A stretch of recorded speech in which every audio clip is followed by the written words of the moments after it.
పాడి పంటలు ఛానల్ వీక్షిస్తున్న రైతు సోదరులకు నమస్కారం. ఈనాటి అభ్యుదయ రైతుల పరిచయవేదిక కార్యక్రమానికి కృష్ణా జిల్లా గుడ్లవల్లేరు మండలం డోకిపరి గ్రామానికి చెందిన అభ్యుదయ రైతు శ్రీ జుజ్జువరపు శామ్యూల్ గారు పాడి పంటలు ఛానల్కి విచ్చేశారు. నమస్తే అండి. నమస్తే. వీరు వరి పంటలో వెదజల్లే విధానం ఆచరిస్తున్నారు, మేలైన ఫలితాలు పొందుతున్నారు. వెదజల్లే పద్ధతిలో వీరి అనుభవాల గురించి ఛానల్ ద్వారా రైతు సోదరులకు వివరిస్తారు. ఖరీఫ్ సీజన్లో వరి సాగు చేస్తున్నాము. వరిని వెదజల్లే పద్ధతిలో మేము సాగు చేస్తున్నాము. గత 7-8 సంవత్సరాల నుంచి ఇదే విధానం మేము పాటిస్తున్నాము. ముఖ్యంగా 13-18, బీపీటీ 10-32 ఈ 3 వెరైటీలను సాగు చేయడం జరుగుతుంది. విత్తన మోతాదు అనేది ఎకరానికి 15 నుంచి 20 కిలోల మధ్యలో పడుతుంది.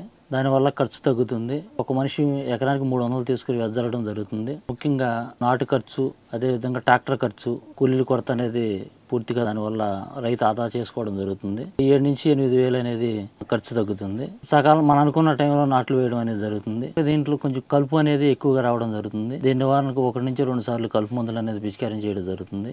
కొంత కూలీల కొరత కూడా దానివల్ల కొద్దిగా నిర్మూలించడం అనేది జరుగుతుంది. 13-18 అనే రకానికి పొడ తెగులు కానీ, దోమ కానీ, పురుగు కానీ చాలా తక్కువగా వస్తుంది.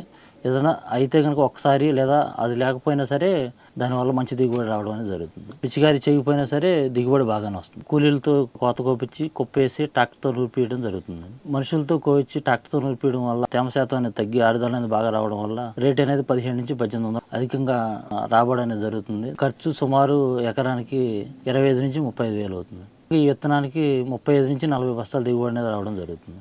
ఈ వెదజల్లి అనే పద్ధతి గత 7 నుంచి 8 సంవత్సరాలు చేయడం జరుగుతుంది. దీనివల్ల మాకు చాలా ఉపయోగంగాను, కూలీల కొరత అనేది చాలా వరకు తగ్గుతుంది. వెదజల్లే పద్ధతిలో తక్కువ ఖర్చుతో సకాలంలో నాటడం వల్ల వరిలో మేలైన ఫలితాలు పొందవచ్చని ఛానల్ ద్వారా తెలియజేశారు. ధన్యవాదములండి. ధన్యవాదాలు.